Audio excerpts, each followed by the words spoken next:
Sillä välin samalla aikaa voimalaitoksen vierailunsa jälkeen Kent Mansley ja Proctor saapuivat Rockwellin kaupungin taloon, jossa puhutaan oudoista tapahtumista Rockwellissa.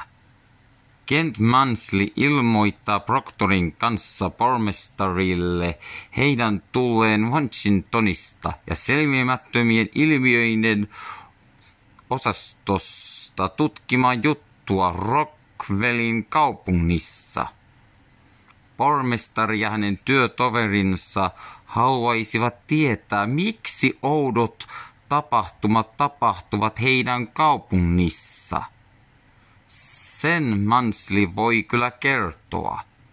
Kent Mansley selittää pormestarille, hänen työtovereille ja viranomaisille edellisen yön tiedoista.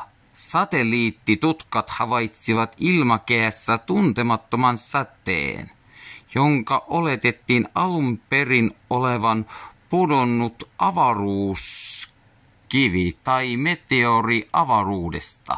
Mutta Washington sai puhelun Earl Churchillilta ja kertoi kohdanneensa jonkun suuren olennon Rockwellin lähistöllä. Kent kertoo nähneensä Proctorin kanssa voimalaitoksella valtavan olennon jalanjäljen. Se oli se sama suuri olento, joka romutti voimalaitosta. Pormestari kysyi Mansleyltä, eikö kyseessä ollut meteori avaruudesta.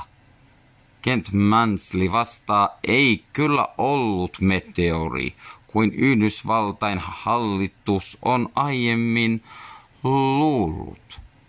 Mansley uskoo, ettei suuri olento ole kotoisin avaruudesta, vaan se on toisesta maailmasta. Mansley keskustelee jatkuvasti yksityiskohdista pormestarin ja työtoverien kanssa.